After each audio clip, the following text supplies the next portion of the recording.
866-300-9298, 866-300-9298. Financial Issues, American Family Radio Network. We sure appreciate all of you for being with us. I'll give you an update on the market. By the way, oil is up to 102 a barrel. Let's see, 102.49 right now, 102.49. Gold is on its way back up at 13.22 right now. Silver at 21.76. Corn, wheat, negative. Everything else positive in the commodity world. Natural gas is 622. 622. That's a huge jump. I mean, it just, what was it, 6 months ago? It was at 410.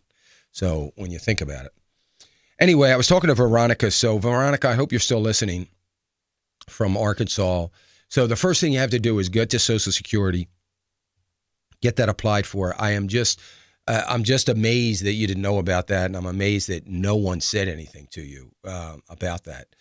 Such an important thing, and you know, obviously a significant amount of income. So make sure you do that and get that taken care of, because that will be a significant amount of income.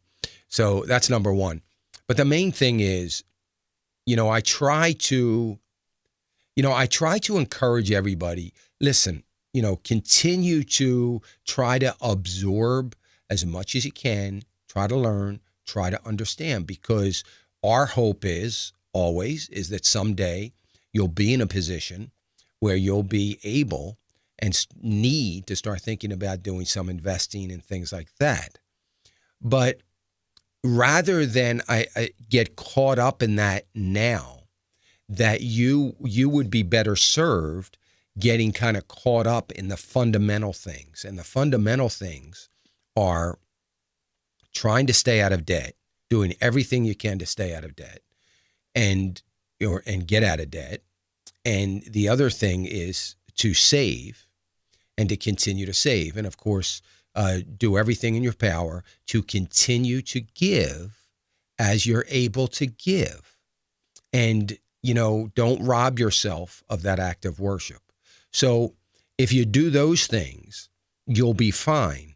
Continue to learn, continue to listen, but I don't want you to get overwhelmed with a brain drain on trying to understand everything. Let it happen gradually, but understand the basic fundamental things of saving. Saving is not investing. Saving is in a bank, in a money market account or a savings account at a bank that you can get to at any time you want. So there's no issue there. You can get that anytime you want.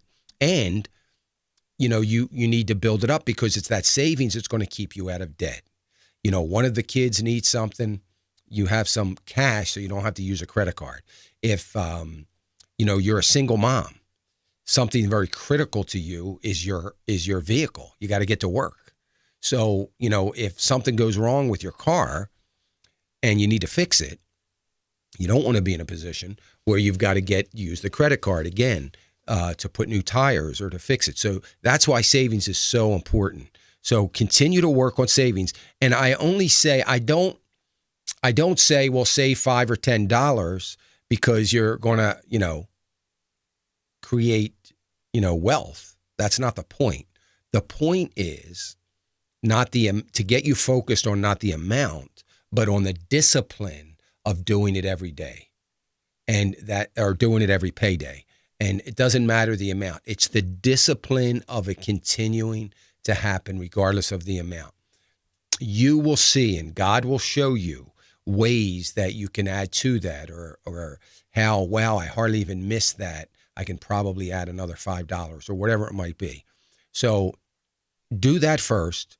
I think the Social Security is going to be a huge help to you because if you're somebody, which you've said you're sitting right where you have nothing left, all your work is going towards these bills, Social Security is going to be huge for you because, like I said, it may be more than $1,500. It could be easily $2,000. You know, I'm counting all three of them together, but you know, it's going to be fairly significant. So it'll be a huge help to you. So I'm so glad you called. I'm so glad you called for that reason, if none other. Let me go to Bob in North Carolina. Hey, Bob. Yeah. Hey, Dan. How are you? Good. Dan, I've got a question, but first I want to comment on something you were talking about a little bit ago about the FCC. Yeah. Not to beat on the same drum, but Sal Alinsky was one of Barack Obama's heroes, and you've probably heard and seen his 8-point suggested plan if you wanted to revolutionize the company or bring it under government control. If you'll go down 1 through 8, if there was a way to put a percentage to it, I believe, having kind of studied this, that we're anywhere from 20 to 50 to 60% complete on each one of those points he makes. I don't know if you've seen them. I wish you'd discuss it one day. I may do that. Yeah, I may do that. That's a great point that you bring up, and I should address it. I think I'll do that one of these days soon. Yeah, good stuff. But it's scary. I mean, it's scary, and nobody's paying attention. Everybody's going along, and listen. This is tyranny. This morning early, Bob. Not to get off topic. I know you have a question, but this morning early, I pulled out my Constitution, and I went to Article 2 of the Constitution, which talks about executive powers. And I just read through it. I mean, it's all stuff that I've read over and over again. But, if you read Article 1, it talks about the power of the Senate and the Congress. I mean, I don't understand. It's unfathomable to me that this guy is still in office. I mean, and if what he's doing is not tyranny, I would like to know, somebody call me and give me a definition that exonerates Obama from tyranny. Anyway, go ahead, Bob. It's a plan. It's a plan. It is a plan. If you pull these up on the computer, you look at them. I mean, it's being instituted and it's being completed. And politicians know this, but they're afraid to talk about it. Afraid they'll be labeled, conspiracy. But anyway, my question is that I was listening to a guy on the internet the other day, and he was saying that if you took the amount of people that were working in 2007, 2008, compared to the amount of people that are working right now, that true unemployment would be about 37%. Which they don't, I think the White House is corrupt. I think those tentacles go out to all of its departments. They know what he wants, and they know that they had better accomplish it or else. And I think they fudge these numbers. They're talking about the gross product in America. I think they're all fudged. And what do you think about the real unemployment compared to who was working in '08 and who's not working now? I'm talking about the gross workforce. Sure.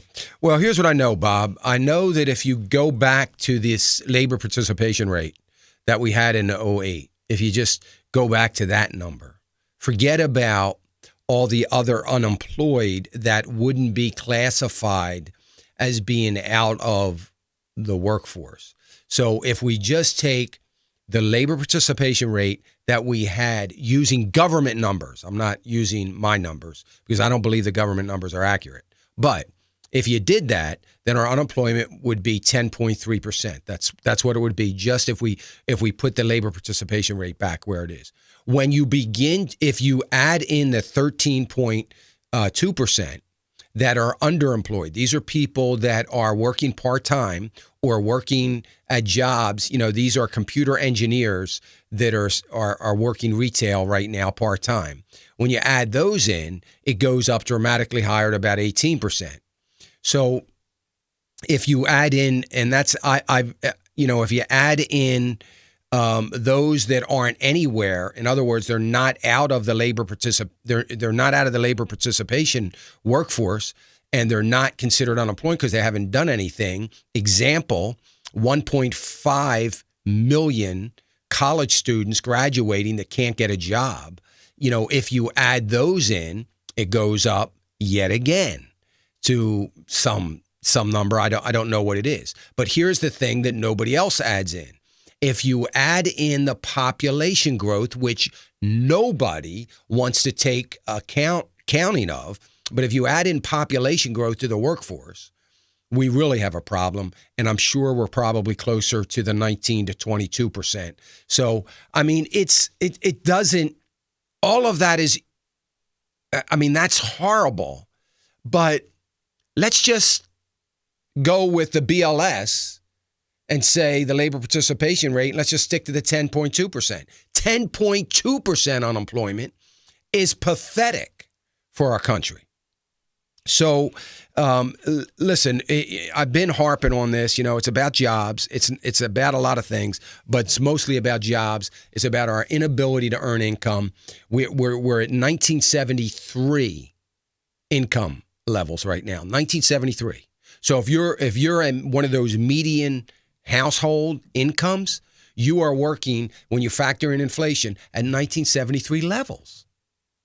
And it is, and we have a labor participation rate. People say, well, they've all retired. Okay, say they have, which they haven't. That's a huge deception. But if they did, you mean to tell me that today in 2014, this labor force is perfectly okay? That is the same labor force we had 37 years ago when we didn't have half as much GDP as we do now. Really? Come on. I mean, it's just hard to believe that everybody is buying in to this irrational enthusiasm that the Federal Reserve has created, and nobody wants to be willing to look at the hard numbers. I'll tell you when they look at it. They'll look at it when the house of cards comes crumbling down and the winds are getting stronger and stronger. Let me go to Donna in Alabama. Hey, Donna. Go ahead, Donna. Good morning. Oh, okay. Thanks. Hello? Good morning. I'm sorry, I couldn't quite hear you. Hey, I have a question. I have an IRA beneficiary through Fiduciary, Fidelity. Mm-hmm. And I'm wondering if I should let them, I talked to them yesterday, whether they should manage it or if I should just put it into a money market fund through Fidelity. And the reason I'm asking is because I have another job since my husband passed away, and my expenses are more than what I'm making. Mm-hmm. And my house is on the market. Mm-hmm. And I might just be too nervous about what to do, and I just don't want to. I watch the stock market go up and down. Everything is in Fidelity Magellan. They're suggesting a balanced money market, like with bonds and cash. And how old are you, Donna? 57. Mm-hmm. Yeah, I think you need to get a little bit more conservative than that. Is this enough? I mean, is this money that you're obviously going to need when you retire someday? Is this your only retirement account? This inherited IRA? There's this this IRA yes, and then there's also some insurance money that is in a different account. Okay, but that's not IRA money. That's just in another account. That is correct. Yeah. Okay. Yeah, I mean, I think to me, I would consider rolling it either into an IRA account that you can have a little bit more control over. But I do think that you need to be conservative. And, some of the bond funds right now, I mean, if we read what the Fed's report looked like on Wednesday, if we take a look at that, I mean, indications are that they're not going to be afraid to raise interest rates. I only bring that up because if they raise interest rates, some of those bond kind of funds that they're talking about putting you into for a balanced portfolio is, they're not going to do well either. Now, I don't believe that you ought to have it all in money market account by any stretch of the imagination. But at the same time, I think it would be prudent to have 40 or 50% of it maybe through the end of this year and, see how things shake out. I'm okay if you want to stay at Fidelity. That's up to you. But if you wanted to stay at Fidelity, I would suggest to them that, hey, I want to take 40% and just put it in your money market account. And they might say, well, we have it. We're going to put it in short-term bonds or long-term bonds, and bonds are kind of equivalent to money market account. No, they're not. They're not at all. They're still subject to the volatility of the markets. So I would say, I just want to put 40% or so into a money market account and, leave the rest of it. If you want to leave it in the Magellan Fund, that's fine. But, I don't want to see you all in. And what I mean is 100% into the market. I don't think that's prudent. I don't think it makes good sense. I think we're living in such volatile times. And as I just said before I took your call, we've built everything on this house of cards that looks like it's, got nothing to do but blow down. And you need to have some of it preserved during that time so that you're not subject to that loss in the markets. Mm-hmm. They said there was going to be 35% domestic stock, 15 foreign stock, 40% bonds, 10% short term if they managed it. That's what they would do. Well, I would, I wouldn't do any foreign, and I wouldn't do any at 40% in bonds. Is too heavy for me right now. So I don't think, that doesn't excite me. It's not as conservative as I think you need to be. And, the 10% that is short-term bonds, that's what they're considering cash. Well, short-term bonds are relatively stable. They're not likely to see a whole lot of volatility. So that's not the worst thing, but it's not money market either. So I just think you need to take even a more conservative approach than that. And I think that would make the most sense. Do you think I should just, aside from keeping the 40% in a money market account, do you think the 50% should go into a Roth IRA? Well, I don't have a problem with that, but you have to be okay with paying the taxes. So, I don't know how much money it is, but if it's a fair amount of money, it could be a significant tax bill. And, you've got to decide whether, you're willing to pay those taxes. So I love Roth. I think it would be great for you in the long run, but you got to be okay. I'm okay with you paying taxes on it, but are you okay with doing it? And that's what you have to think about. I got to run, Donna. Thank you so much. Great stuff. 866-300-9298. Financial Issues. I'm Dan Celia. We'll be right back.